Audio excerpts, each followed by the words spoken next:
నేను చేసిన కఠోర సాధన ఈ రోజు ప్రశాంతంగా కావలి ప్రజలు ఉన్నారంటే దీని వెనక.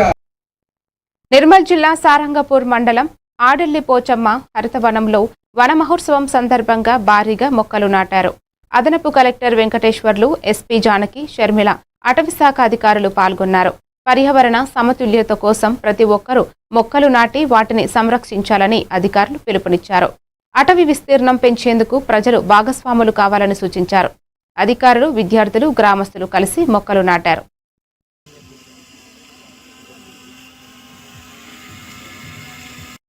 వన మహోత్సవం అంటే మీకు అందరికీ తెలుసు. చెట్లు లేకపోతే మనం లేము. ముఖ్యంగా పిల్లలందరికీ కూడా తెలుసు. చిన్నప్పటి నుంచి చదువుకొని ఉంటారు. చెట్లు ఆక్సిజన్ ఇస్తాయి, కార్బన్ డైఆక్సైడ్ పీల్చుకుంటాయి. నేను కూడా చిన్నప్పుడు చదువుకున్నా. నాకు ముఖ్యంగా మొక్కలంటే చాలా ఇష్టం. నా ఇంట్లో కూడా చాలా మొక్కలు ఉంటూ ఉంటాయి. ఎక్కడికి వెళ్ళినా మొక్కలు తెచ్చి పెడుతూ ఉంటాం, కొత్త కొత్త మొక్కలు. అలాంటిది ఈరోజు ఇక్కడ ఈ కార్యక్రమంలో ఆరోగ్యకరమైన వాతావరణం ఉండాలి అంటే మనమందరము కూడా చెట్లు నాటాల్సిన అవసరం ఉంటుంది. ముఖ్యంగా విద్యార్థులు, మీరు చదువుకుంటున్న స్కూళ్ళలో మీరు ప్రతి ఒక్కళ్ళు కూడా ఒక చెట్టును నాటి దాన్ని కనుక ఒక బాధ్యతగా తీసుకొని మీరు ఎట్లాగైతే తరగతుల వైద్యుగా మీరు ఎదుర్కొంటూ ఉంటారో ఆ చెట్లను కూడా ఆ విధంగా ఎదిగేటట్లు మీరు కనుక మీరందరూ కూడా చెట్లను నాటాలి, వాటిని సంరక్షించాలి.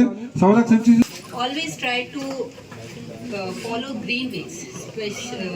As you all know, Ganesh Chaturthi is coming, so please use matti wala Ganesh that can be used. Like this, you can just contributing towards the nature. We all know nature will protect us if she is protected. So please follow all the green ways and try to protect this Mother Earth. So I won't take much time. Thank you everyone. Sarpanch అంటే మీకు అందరికీ తెలుసు. నంద్యాల జిల్లా